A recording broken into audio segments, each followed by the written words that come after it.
Ada sebuah buku lama yang menarik untuk kita kupas ulang. Buku tersebut berjudul How to Swim with the Shark Without Being Eaten Alive, yang kalau diterjemahkan secara bebas adalah bagaimana bisa berenang dengan hiu tanpa dimakan hidup-hidup. Arti sebenarnya dalam buku tersebut adalah perusahaan raksasa atau kapitalis atau individu kapitalis yang punya nickname sebagai shark. Shark itu adalah binatang yang haus darah, kejam, tega, melakukan hostile takeover, pengambilan alihan paksa tanpa belas kasihan pada pemilik lama. Kita semua tahu di negara demokrasi yang mengambil sistem liberal seperti Amerika, berkali-kali kita menyebutkan bahwa Amerika adalah negara swasta, sehingga kendali ekonomi semuanya dipegang swasta. Karena mengadopsi pasar bebas, maka siapa yang kuat dia yang menang. Hukum rimba yang dipakai. Di sini saya tidak setuju. Negara harus turun tangan. Bukan free market yang dipromosikan karena hukum rimba, tetapi fair market karena berdasar kesamaan peluang dan win-win solution. Kita lanjut ke pasar kapitalis liberal yang bebas. Karena mereka kuat, mereka bisa makan perusahaan-perusahaan kecil dengan harga nol. Anda bisa dibikin berhutang pada mereka dan tinggal diambil gratis. Itu muasal kata debt trap atau jebakan hutang yang dilakukan pertama oleh pihak swasta. Para shark inilah pelakunya. Kekejaman kapitalis tadi sampai sekarang masih ada, malahan tambah buas. Dan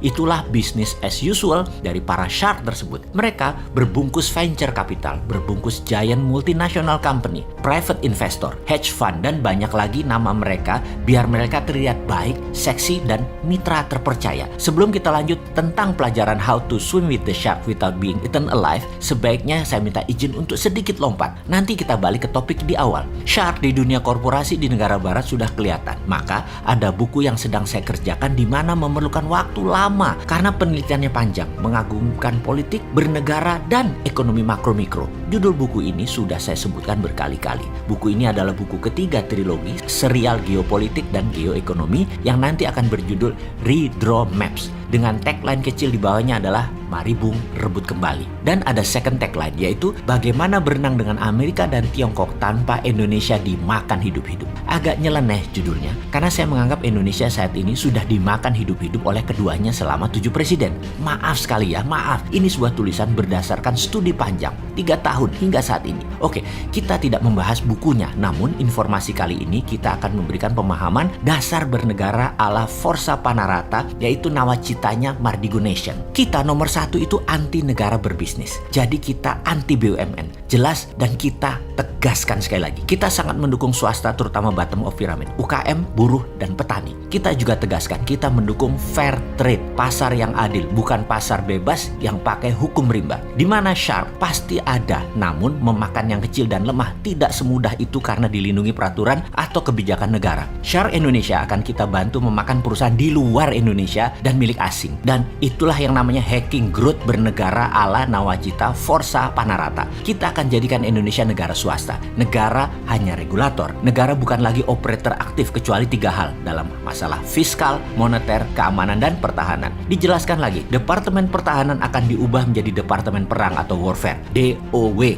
atau Department of War. Salah satu agenda DOW adalah membantu perusahaan swasta ekspansi ke luar negeri seperti VOC dibantu militer Belanda. Hanya militer kita bukan hard skill, keterampilannya lebih soft skill, persis seperti China Military Strategy. Ini yang disebut New Economic Warfare Strategy. Dengan New Economic Warfare Strategy China tadi, bahkan negara lain diinvasi saja, rakyat setempat plus pejabatnya serasa sedang dibantu, diperkaya, padahal harta mereka sedang dikeduk. Itulah military soft power yang saat ini diperlakukan oleh China. Dan banyak yang tidak mengerti hal beginian. Tapi nggak apa-apa lah, udah kejadian. Kita kembali ke sejarah VOC yang kalau kekayaannya dijumlah sama dengan kekayaan Amazon, ditambah Facebook, ditambah Google, ditambah Microsoft. Dan itu adalah kekayaan VOC. Tanpa military support, hard power yang kejam, VOC nggak bisa seperti itu. Misalnya seperti sejarah di Pulau Banda, penghasil nutmeg atau pala, yang saat itu memiliki 15.000 penduduk. Demi menguasai wilayah tersebut, pedagang Belanda ingin menguasainya, maka militernya di bawah JP Kun atau Jang Pieter Sun Kun bisa bantai 14.000 penduduk Pulau Banda hingga saat itu tinggal 1.000 orang saja. Sekarang itu adalah cerita duka. Amerika selama 70 tahun masih pakai cara Belanda melindungi oil company-nya, internet bisnisnya, satelitnya, dan dolarnya. Namun sejak 2013 Amerika mendapat tantangan baru dengan strategi soft power dari Tiongkok yang banyak disukai pemimpin negara oportunis yang ingin cetak quick money. miring ke Tiongkok itu ada dua ciri saat ini, yaitu negara-negara yang ambil obor, One Belt, One Road. Negara tersebut memang